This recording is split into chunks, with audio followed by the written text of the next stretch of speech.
Bismillahirrahmanirrahim. Assalamualaikum warahmatullahi wabarakatuh. Waalaikumsalam warahmatullahi Alhamdulillahirabbil alamin wassalatu wassalamu ala sayyidina Muhammadin as-sadiqil wa'dil amin. Rabbi shrah lana sudurana wa yassir lana umurana wahlul 'uqdatam min lisana yafqahu qaulana amin ya rabbal alamin. Alhamdulillah, puji syukur kehadirat Allah Subhanahu wa taala yang masih memberikan kita kenikmatan untuk bisa meneruskan pengajian pada malam ini. Salawat dan salam kami aturkan kepada junjungan Nabi besar Nabi Muhammad sallallahu alaihi wasallam yang kita tunggu-tunggu syafaatnya pada hari kiamat nanti. Meneruskan daripada pengajian kemarin, ada beberapa perkara yang belum kita sentuh, kan? Yaitu berkaitan dengan masalah perut dan bagaimana cara menjaga perut itu. Ini masalah perut, artinya masalah hal-hal yang berkaitan dengan perut. Baru nanti selepas itu kita masuk kepada hadis yang seterusnya. Di dalam kitab Minhajul Abidin oleh Imam Al-Ghazali, ada satu fasal yang secara khusus menyebutkan tentang permasalahan perut dan bagaimana cara menjaganya. Al-badnu wa hifdhuhu. Artinya perut dan cara menjaganya. Berkenaan dengan perut ini, Imam Al-Ghazali mengatakan bahwa "Tsumma 'alaika bihifdzil batni wa islahihi, fa innahu asyaqqul a'dha'i islahan 'alal mujtahid."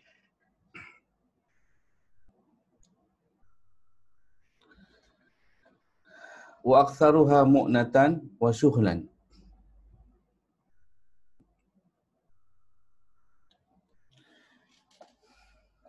Wa a'dhamuha dhararan wa atharan.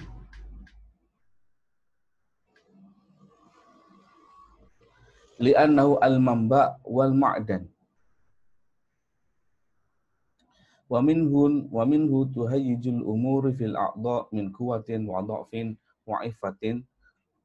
wa ifatin wa jimahin ya wa nahwihi.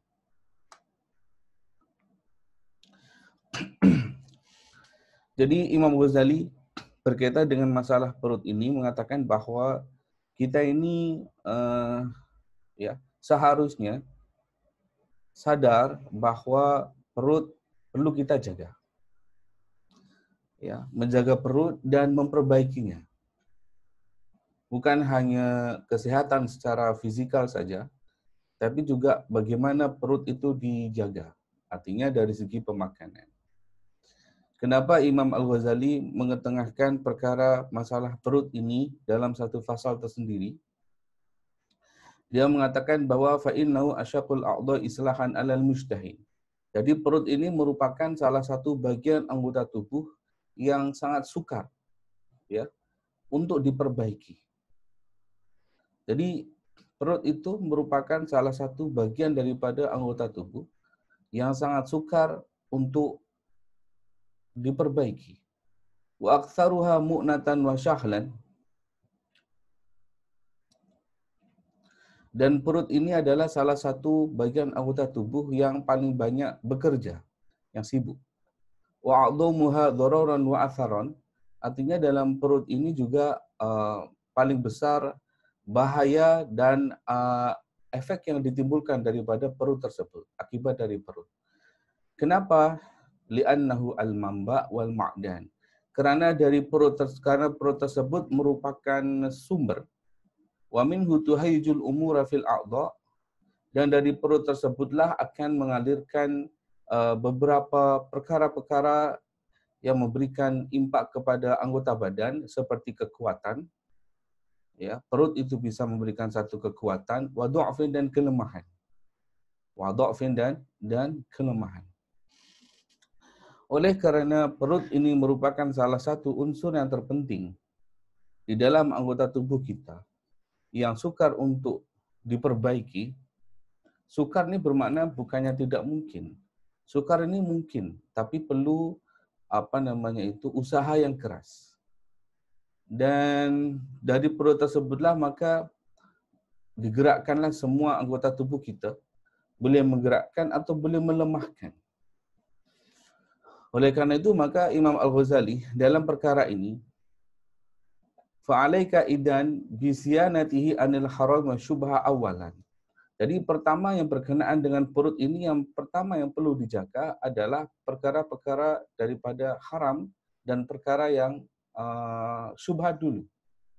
Jadi kalau mau menjaga berkaitan dengan masalah perut, kita perlu menjaganya daripada perkara haram dan perkara-perkara yang syubhat. Baru selepas itu kita baru masuk dalam bagaimana caranya untuk menggunakan atau mencari tentang keutamaan perkara yang halal. In kanat laka himmatun fa ibadatillah. Kalau sekiranya kita punya himmah untuk ibadah kepada Allah Subhanahu wa taala. Jadi memang perlu bertahap. Okay? Jadi Al-Ghazali memberikan tahapan. Yang pertama kita jaga perut kita ini dari perkara yang haram dan perkara yang syubhat. Itu yang pertama. Yang kedua, kemudian kita mencari tentang keutamaan perkara yang halal yang bisa memberikan efek atau impak yang positif kepada anggota tubuh kita.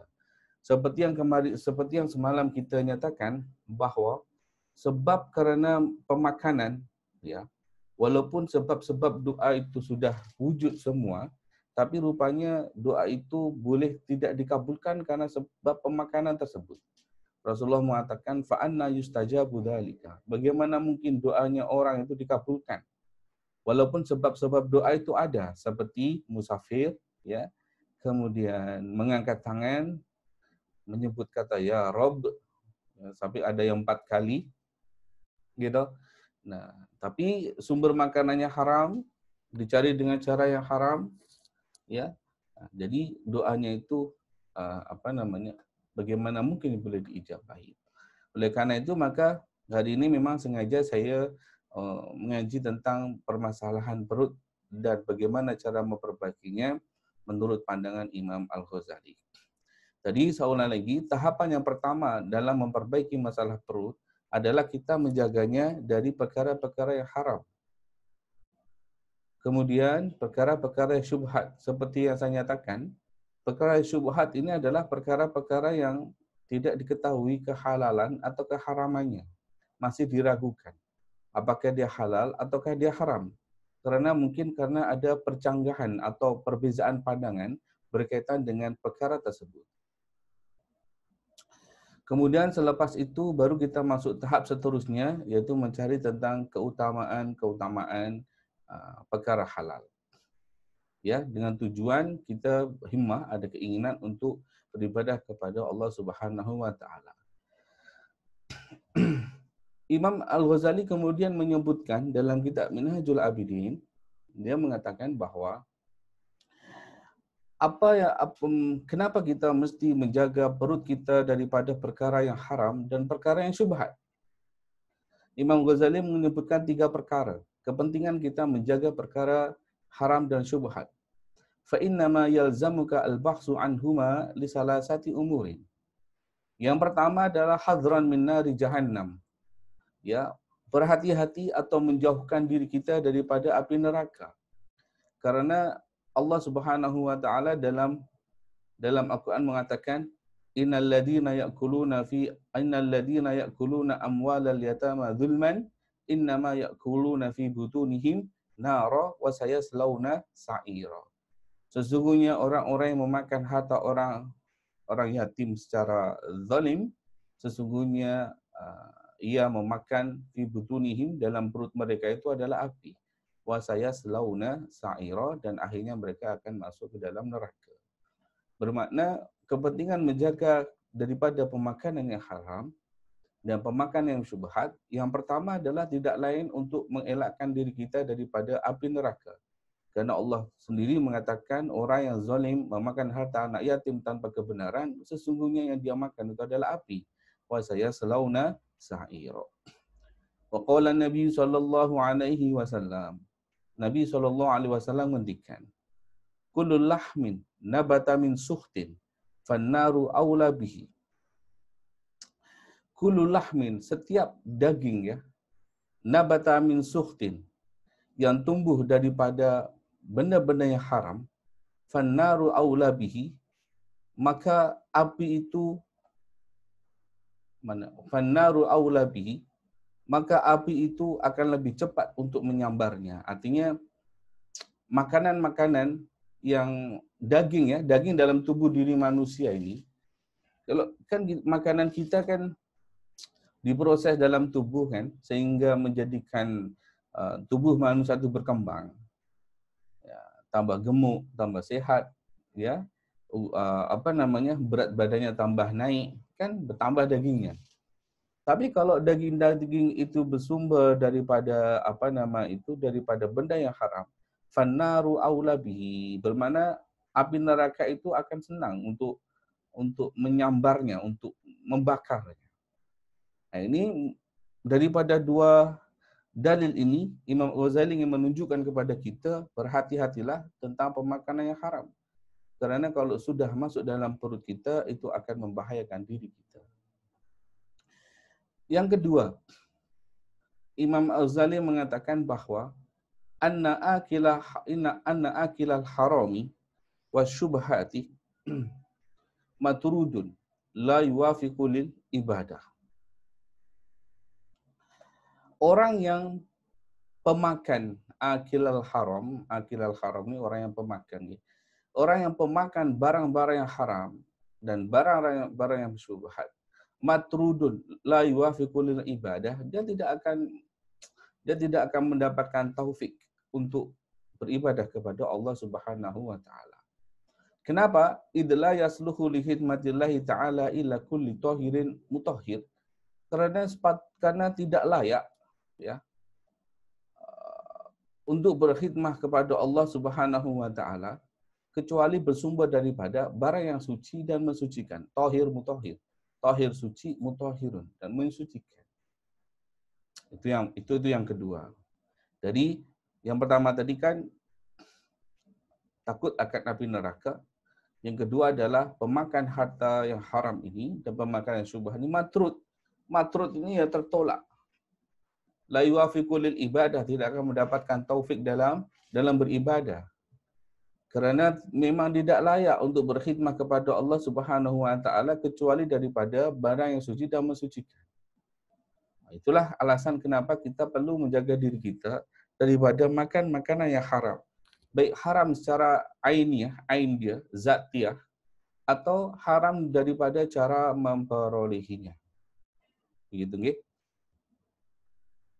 Qultu ana, hanya Imam Ghazali berpendapat bahwa qultu ana, saya berpendapat, alaisallahu ta'ala mana'a al-junuba minad dukhul ila baitihi wal muhdis an masil kitab.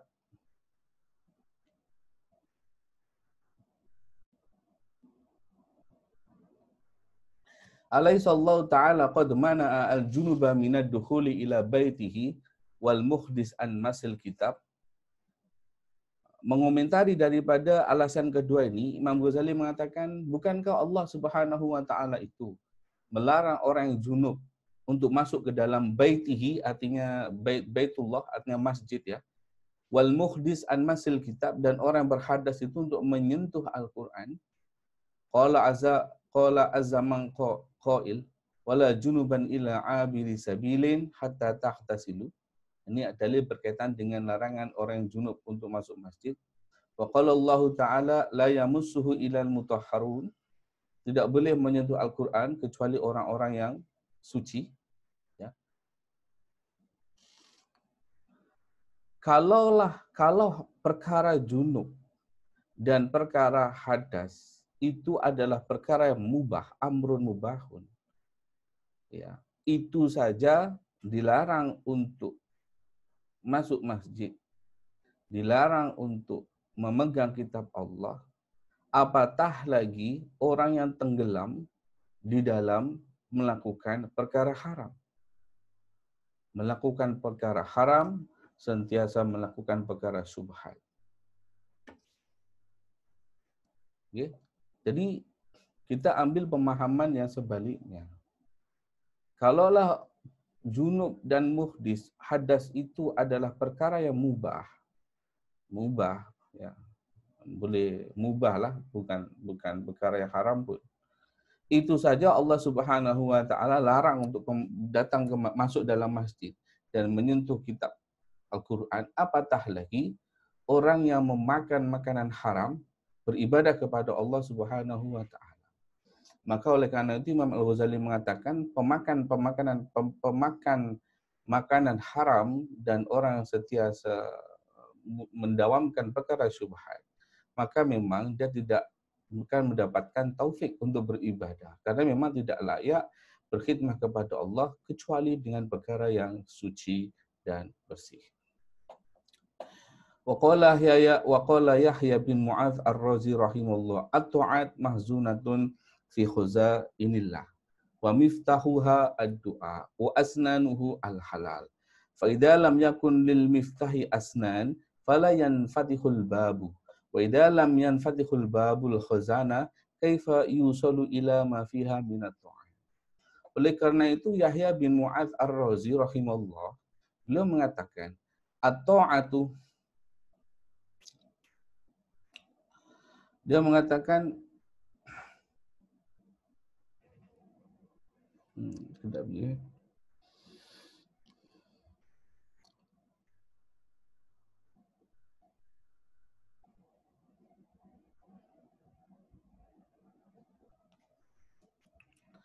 At-ta'atu, ketaatan, mahzunatun itu tersimpan fi khazainillahi, di dalam khazain Allah, artinya gudang-gudang Allah. Jadi ketaatan itu tersimpan di dalam khazainillah, gudang-gudang Allah. Wa miftahuha ad-du'a, dan kuncinya itu adalah doa. Wa asnanuhu al-halal, dan gigi kuncinya itu adalah perkara yang halal. Fa idza lam yakun al-miftah asnanun, kalau dalam kunci itu tidak ada giginya, fala yanfatihul babu, maka pintu itu tidak akan boleh dibuka. Wa idza lam yanfatih babul khazana, kalaulah pintu gudang itu tidak boleh dibuka, kaifa yuwasilu ila ma fiha minat ta'ah, bagaimana bisa dia sampai kepada ketaatan. Kunci gigi itu kan kunci itu kan wonten anu nih. Kunci itu kan ada gigi-giginya itu. Yang gigi-gigi itulah yang menyebabkan satu kunci dengan kunci yang lain itu berbeda. Dan satu kunci itu hanya boleh digunakan untuk membuka pintu tertentu. Sekarang kalau kuncinya sudah ada, tapi giginya tidak ada, kira-kira bisa dibuka untuk membuka tak? Tidak bisa. Oleh karena itu Yahya bin Mu'adz Ar-Razi rahimahullah mengatakan ketaatan itu tersimpan di dalam gudang-gudangnya Allah. Dan untuk membuka gudang itu dia perlu namanya kunci. Dan kunci itu adalah doa. Tapi tak ada kertas. Dan kunci itu perlu ada namanya giginya yang sesuai untuk membuka. Nah, kalau giginya tidak ada, bagaimana kuncinya itu bisa membuka gudang? Dan gigi kunci tersebut itu adalah perkara yang halal. Oleh karena itu, fa idza lam yakun lil miftahi asnanun, kalau kunci itu tidak ada giginya, bagaimana mungkin pintu itu boleh dibuka? Nah, kalau pintu tidak boleh dibuka, bagaimana mungkin boleh sampai kepada ketaatan? Karena ketaatan itu tersimpan di dalam gudang. Kemudian, wasalisu, ana akilal harami wa syubhat mahrumun min fi'lil khair. Wa ini tafaqalau fi'lul khair fahuwa mardudun alaihi ghairu maqbulun anhu. Fa idan la yakunu lahu min dzalika illa al-ana wal kaddu wa syughlil waqt. Qala Allah sallallahu alaihi wasallam, kan min qa'imin laisa lahu min qiyami illa as-sahar wa kam min sha'imin laisa lahu min siyami illa al-ju' wa dhamma. Wal ju' wa dhamma. Alasan yang ketiga, kenapa kita pertama kali kita perlu untuk mengelakkan perkara yang haram dan perkara yang syubhat. Anna akilal haram, sesungguhnya orang yang memakan makanan haram, dia yang memakan makanan syubhat, ya, mahrumun min fi'lil khair, itu terhalang untuk melakukan perkara yang baik. ternyata makan di sini kita boleh ambil pemahaman bahwa ternyata barang-barang haram yang dimakan, baik haram secara zatnya, ainnya, atau secara esensinya ya, atau haram dari cara memperolehinya, rupanya memberikan impak kepada orang tersebut untuk malas atau mungkin enggan untuk melakukan perkara yang baik. Sekiranya dia melakukan perkara yang baik pun, fahuwa mardudun alaihi ghairu maqbulin minhu, maka perbuatan tersebut akan ditolak dan tidak akan diterima. Seperti yang saya jelaskan semalam, hubungan antara maqbul diterima dengan kesahan, sahnya satu perkara. Kalau benda itu yang digunakan untuk beribadah itu adalah benda yang haram, bagaimana mungkin Allah menerima ibadah tersebut? Karena hakikatnya dia menggunakan benda orang lain untuk beribadah. Qabul, artinya diterima. Lalu kalau sah atau tidaknya itu kan tergantung. Tergantung. Misalkan contohnya, seorang koruptor tapi rajin sholat. Itu agak-agak sholatnya diterima atau tidak. Kalau kita melihat, kita kaitkan dengan apa yang dijelaskan Imam Al-Ghazali, bermakna dia bisa mengerjakan sholat. Kekuatan dirinya untuk mengerjakan sholat itu bersumber daripada benda yang haram. Dan di sini dikatakan anna akilal haram wasyubhat mahrumun min fi'lil khair. Wa ini tafaqalahu khair fahuwa mardudun ghairu maqbulin minhu. Jadi dari benda yang haram tersebutlah menimbulkan satu tenaga digunakan untuk melakukan sembahyang. Pertanyaannya, sholatnya itu sah atau tidak? Kalau dilihat daripada rukun dan syaratnya, kalau terpenuhi, maka secara hukum fikih ya sholatnya sah. Diterima atau tidak ibadahnya, itu ya urusan Allah Subhanahu wa Ta'ala. Karena kita tidak tahu diterima atau tidak, itu kan hak prerogatif Allah Subhanahu wa Ta'ala. Tapi kalau melihat daripada penjelasan ayat-ayat tadi itu dan yang dijelaskan oleh Imam Al-Ghazali, maka besar kemungkinan Allah tidak terima. Besar kemungkinan loh ya, tak semestinya tidak diterima. Karena itu hak Allah, kita tak boleh itu.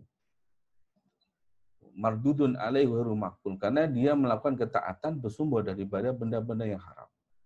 Faidan la yakunu lahu dzalika ilal ana wal kaddu wa syuhlil waqt.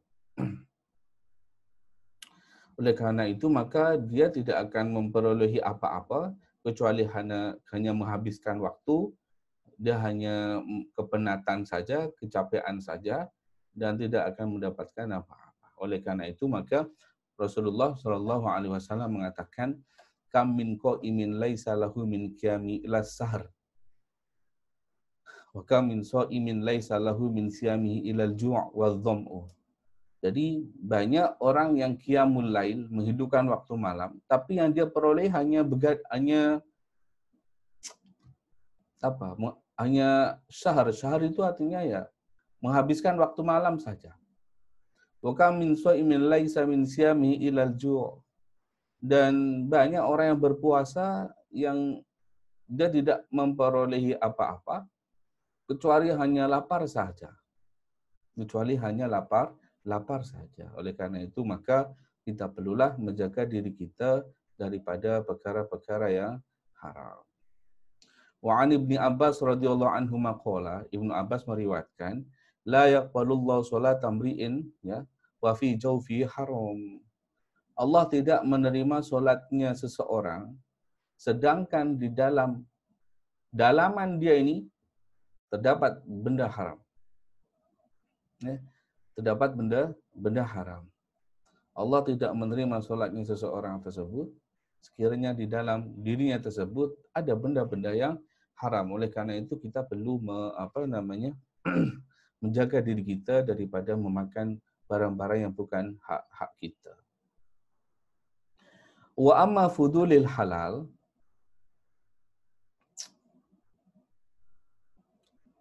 adapun keutamaan halal, fa innahu afatun ubad wa baliyatun ahlil ijtihad wa inni ta'amaltu fawajadtu fihi asyara afatin Hunna usulu hadas sya'an.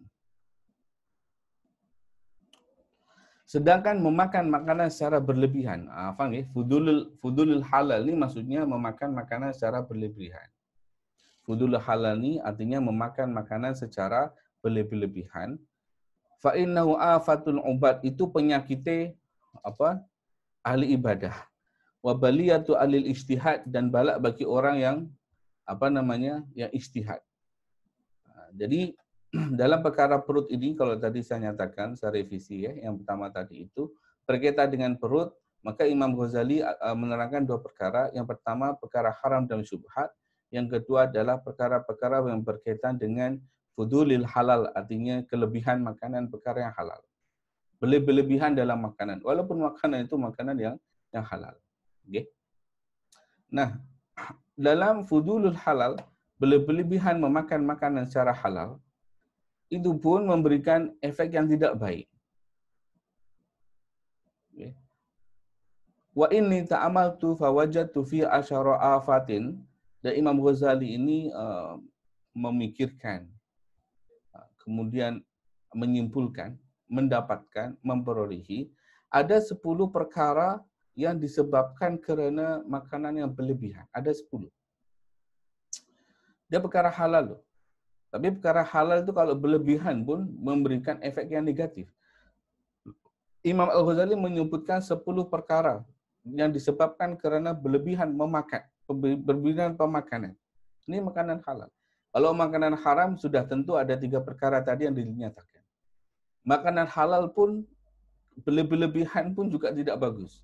Ada 10 perkara efek negatif yang disebabkan oleh karena makanan yang halal. Yang pertama, anna fi kasratil akli qaswatal qalbi wa dhahabi nurihi. Orang yang banyak makanan, artinya terlalu banyak makan, itu boleh menyebabkan hatinya itu keras. Wa dhahaba nurihi, dan cahayanya itu akan redup, hilang.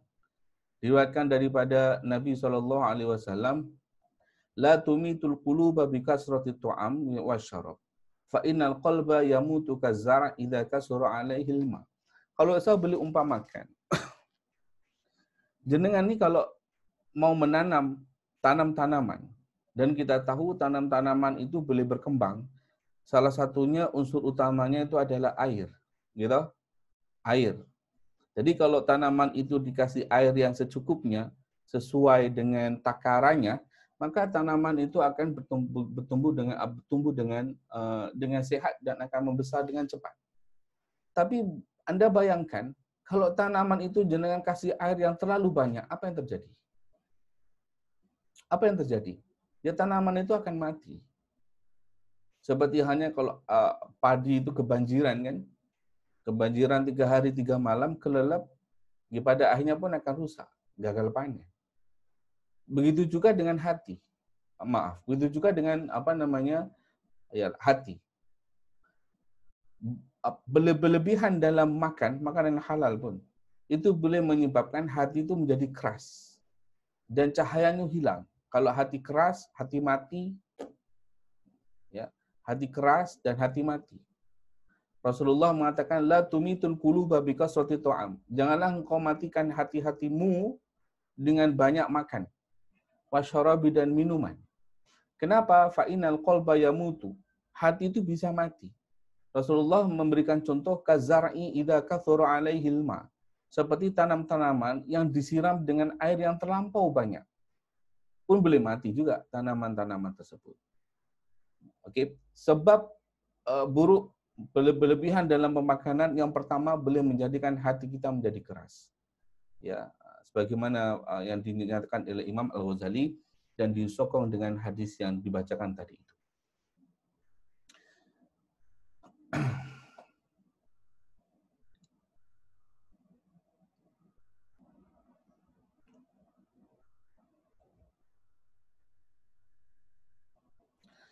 Laqad syabbaha dzalika ba'dus sholihin. Oleh karena itu, sebahagian orang-orang yang soleh ini, beliau memberikan perumpamaan, mengumpamakan ma'idah, perut ini, kal-qidri, itu seperti panci. Panci yang kita gunakan untuk memasak itu. tahta qalbi, yang letaknya itu di bawah hati.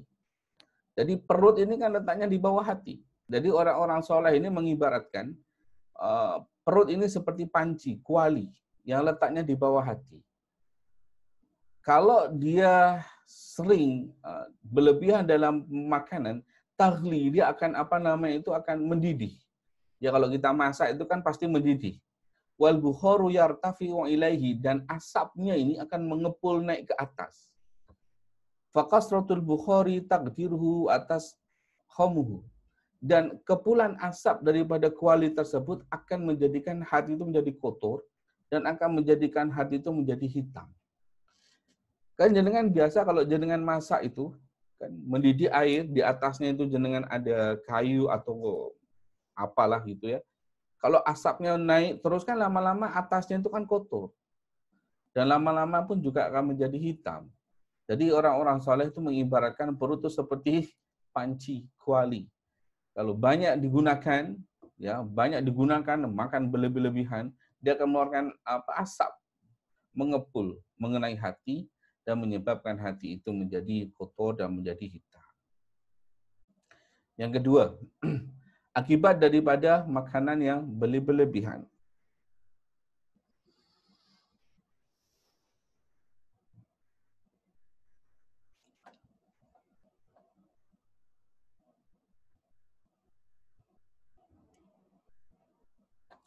Ana fi kasratil akli fitnatal a'dha. Wahai jaha. Wan bi'athiha lil fuduli wal fasad. Fa inna ar-rajula idza kana syab'an fatiran ishtahat ainahu an-nadhar ila ma la ya'ni. Yang kedua, ana fi kasratil akli, nggih. Orang yang banyak makan itu boleh menyebabkan anggota-anggota tubuh itu menjadi bergejolak. Bergejolak dan boleh menyebabkan melakukan perbuatan-perbuatan fasad. Karena seseorang itu kalau perutnya kenyang, sya'ban, batiran, maka ishtahat ainuhu an-nadhar ila ma la ya'nih min haram ay fudulin. Kalau orang itu perutnya kenyang, maka boleh menyebabkan anggota tubuhnya itu menjadi liar. Boleh menjadi perkara-perkara yang fasad. Matanya boleh melihat perkara-perkara yang tidak sepatutnya dilihat dari perkara-perkara yang haram. Telinganya boleh mendengarkan perkara-perkara yang tidak patut untuk didengarkan.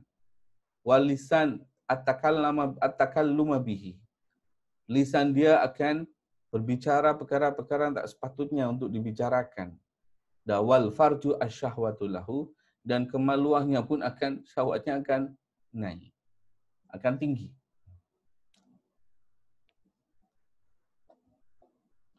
Oleh karena itu maka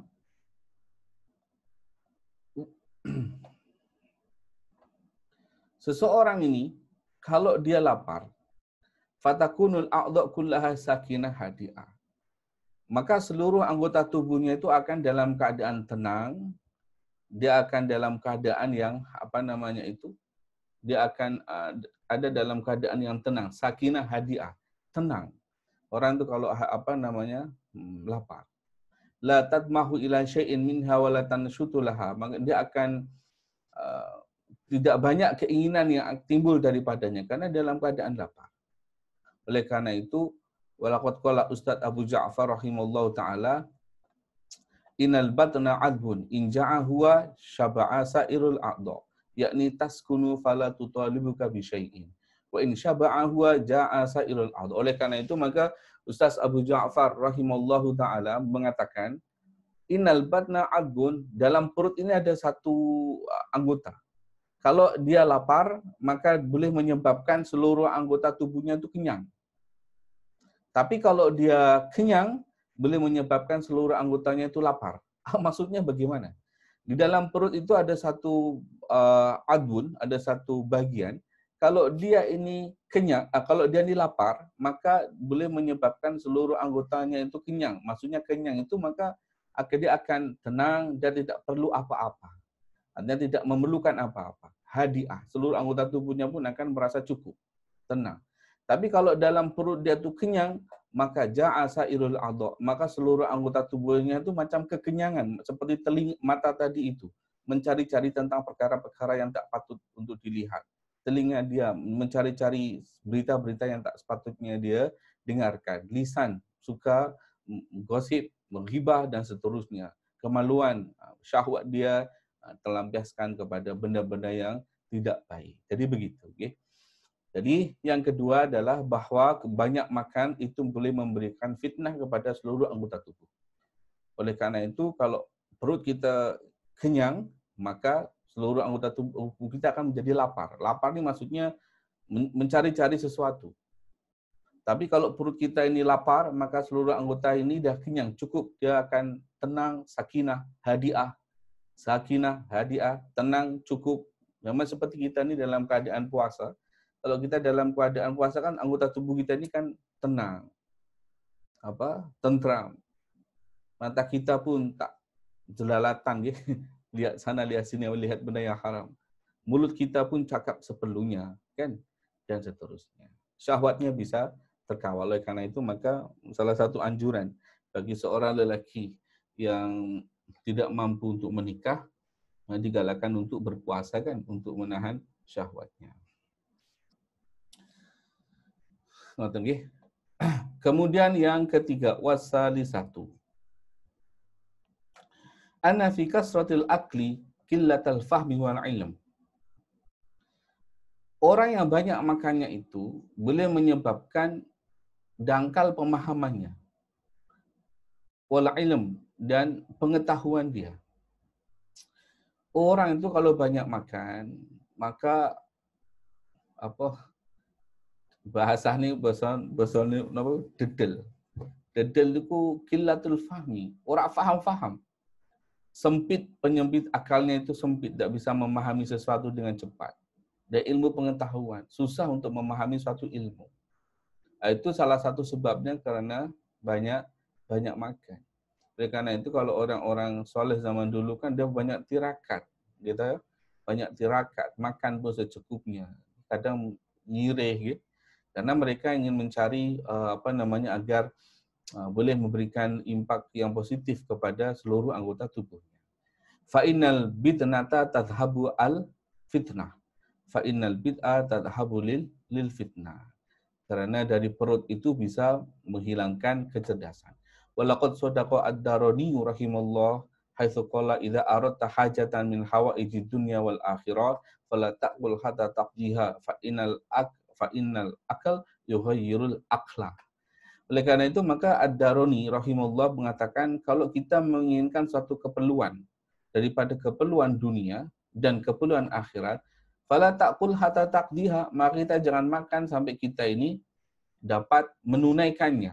Fa innal aqla yughayyirul aqla. Karena makan itu boleh menjadikan atau melemahkan akal. Karena pemakanan yang berlebihan itu boleh melemahkan akal. Fa innal aqla yughayyirul aqla.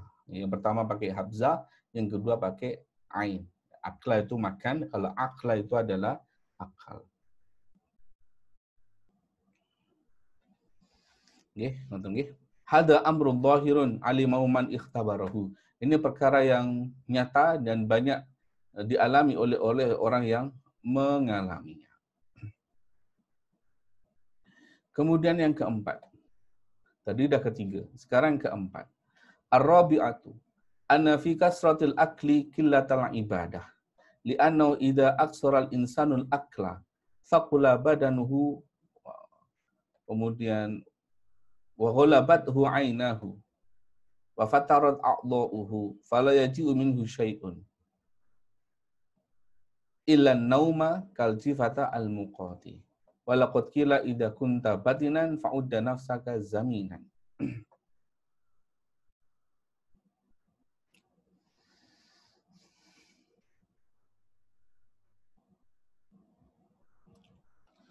Yang keempat adalah bahwa banyak makan itu boleh menyebabkan orang itu malas untuk beribadah.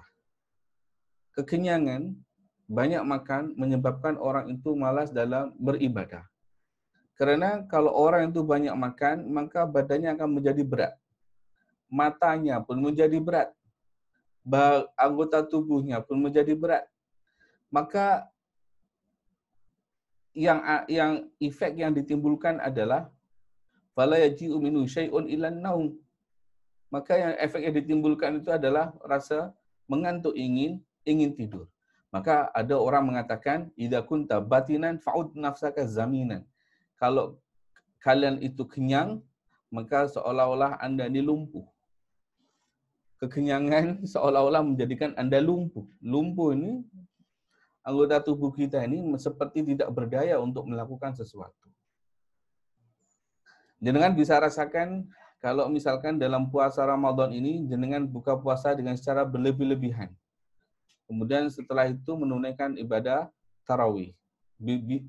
Bisa dibedakan antara orang berbuka puasa secukupnya dengan orang yang berbuka puasa secara berlebih-lebihan. Ada bezanya. Okay? Karena idza kunta batinan fa'udda nafsaka zaminan. Kalau orang itu kekenyangan, maka bisa mengakibatkan kelumpuhan. Yang ada hanya rasa mengantuk saja. Gitu. Kemudian, walaqad dzukira an Yahya alaihi salatu wa. Ini ada cerita berkaitan dengan Nabi Yahya dan iblis. Anna iblisa badalahu alaihi ma'alik.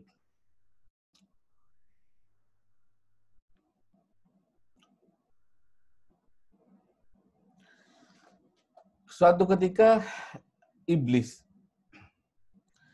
Nabi Yahya bertemu dengan iblis yang membawa barang-barang.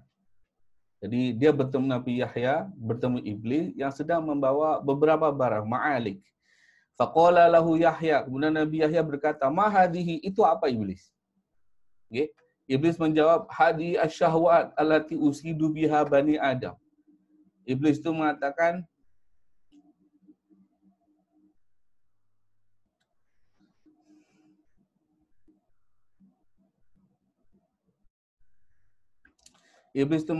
hadi syahwat allati usidu biha bani Adam. Jadi berjumpa dengan Nabi Iblis, iblis membawa barang-barang itu, bawa barang-barang dan ditanya, iblis itu apa? Iblis menjawab, "Oh, ini adalah syahwat yang aku gunakan untuk allati usidu biha bani Adam. Yang aku gunakan untuk umpan, memancing anak keturunannya Nabi Adam." Jadi iblis itu memancing kita ini dengan syahwat. Okay, dengan syahwat. Kemudian Nabi berkata, "Hal tajiduli fihi syai'an?" Hal tajidulu fihi syai'an? Kemudian Nabi berkata, "Okey, kalau gitu, apakah kamu menjumpai dalam diriku ini sesuatu yang boleh kamu pancing?" Atau dengan kata lain, apakah kamu boleh memancing diriku, pancing ya, untuk mencari ikan tuh? Apa kamu boleh memancing diriku tersebut? Ada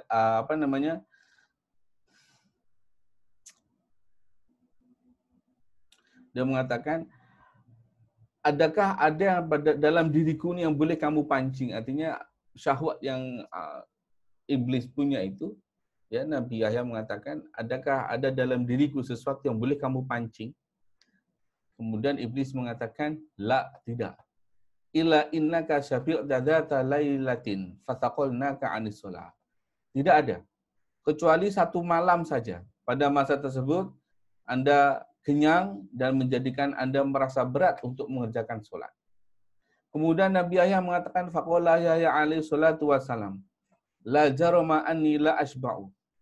La jarama anni la ashba'u ba'da abadan. Oh, jadi kalau gitu maka dari sekarang saya tidak akan kenyang lagi. Dari sekarang saya tidak akan kenyang lagi. Faqala iblis, la jarama anni la ansahu ba'da ahadan abadan. Oh, kalau begitu dari sekarang maka saya tidak akan memberitahu orang lain lagi. Maksudnya begini, kan Nabi Yahya bertemu dengan iblis. Iblis tersebut membawa barang-barang, sesuatu. Nabi Yahya bertanya, iblis itu apa? Oh, ini adalah syahwat yang aku gunakan untuk memancing anak turunnya Nabi Adam. Kemudian Nabi Yahya mengatakan, kalau begitu ada tak sesuatu daripadaku yang boleh kamu pancing dengan syahwatmu itu?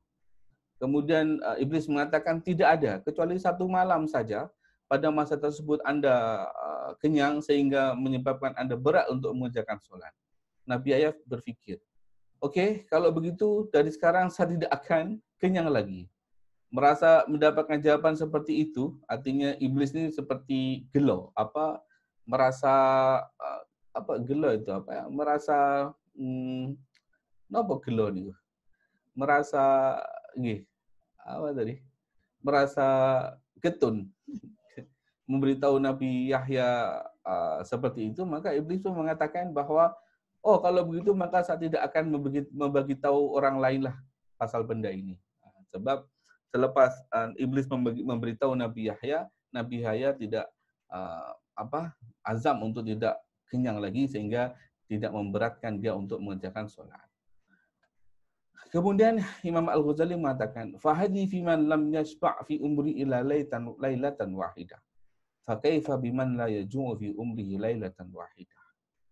Imam Al-Ghazali mengatakan, dari kisah ini ya, ini adalah berkaitan dengan orang yang tidak pernah lapar, orang yang tidak pernah kenyang dalam umurnya kecuali satu malam saja. Bagaimana dengan orang yang tidak pernah merasa lapar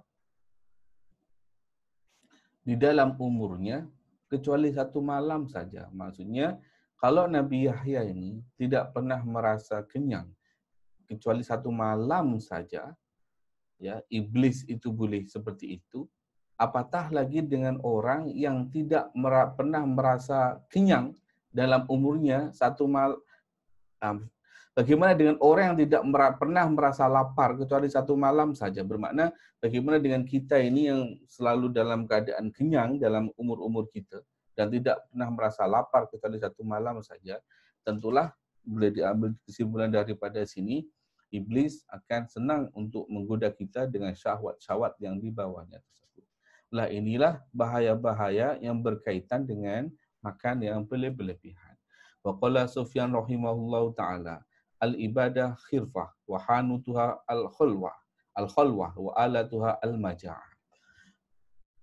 Sufyan rahimahullah mengatakan ibadah itu khirfah. Ibadah itu ibarat seperti satu perniagaan yang menguntungkan, satu perusahaan yang menguntungkan. Wa hanutuha, warungnya tokonya itu adalah al-khalwah. Khalwah niku khalwah itu maksudnya adalah khalwatlah, mengasingkan diri untuk bertadabbur, berfikir. Kemudian wa alatuha al-maja'ah, dan alatnya itu adalah lapar. Alatnya itu adalah lapar. Al-khamisatu, yang kelima.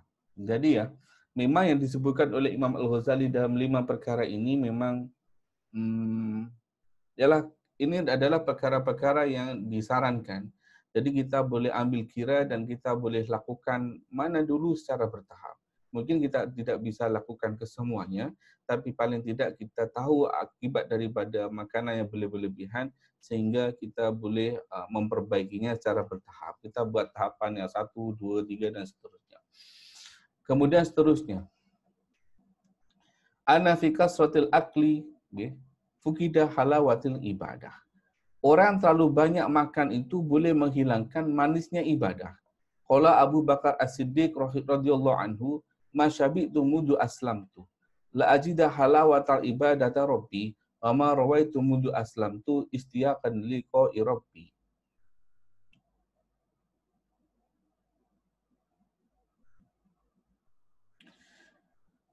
Abu Bakar As-Siddiq mengatakan bahwa ma syabi'tu mudu aslamtu.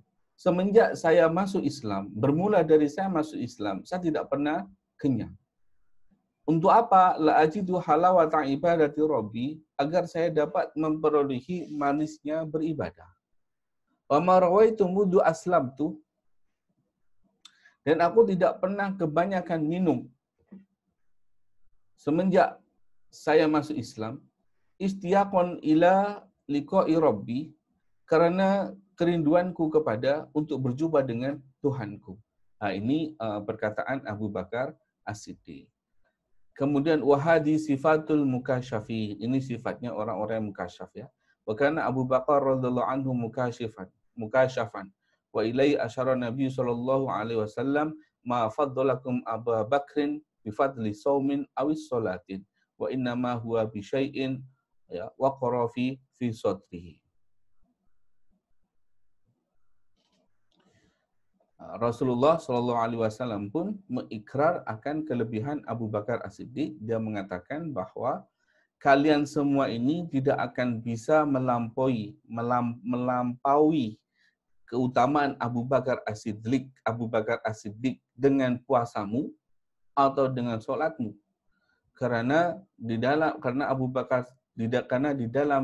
dada Abu Bakar itu ada sesuatu yang disimpan di dalamnya. Artinya Abu Bakar ini tersimpan di dalam diri Abu Bakar sesuatu yang sangat mulia, yang oleh karena itu Rasulullah mengatakan tidak ada sahabat yang boleh melampaui keutamaan Abu Bakar dengan ibadahnya, hanya dengan sholatnya atau dengan puasanya. Oleh karena itu Imam Ad-Darani mengatakan ahlama takunu al-ibadah. Ahlama takunu al-ibadah idza iltazaqa batni bidhahri. Okay. Idza iltazaqa al-badni bidhahri. Ibadah ahlama takunu al-ibadah. Ibadah yang paling manis itu adalah ketika perut dan batni bidhahri. Artinya ketika perut itu rapat dengan punggungku. Nah, artinya kan kalau perut terlalu kenyang, perut kan membesar. Okay. Nah, gitu ya. Tapi kalau iltazaqa batni bidhahri, perut dengan punggung itu artinya itu rapat, itu kan bermakna menunjukkan perut itu kosong. Ya. Jadi bahasa yang digunakan itu idza iltazaqa batni bidhahri, ketika perut dan punggungnya itu rapat. Perut itu kan depan, ya. Kalau punggung itu kan belakang. Jadi kalau perut dan punggung itu rapat, bermakna kan dia dalam keadaan yang tidak dalam kekenyangan.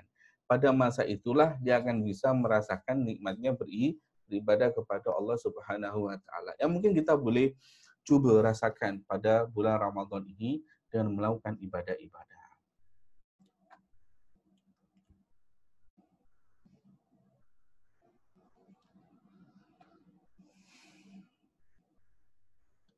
Kemudian keenam,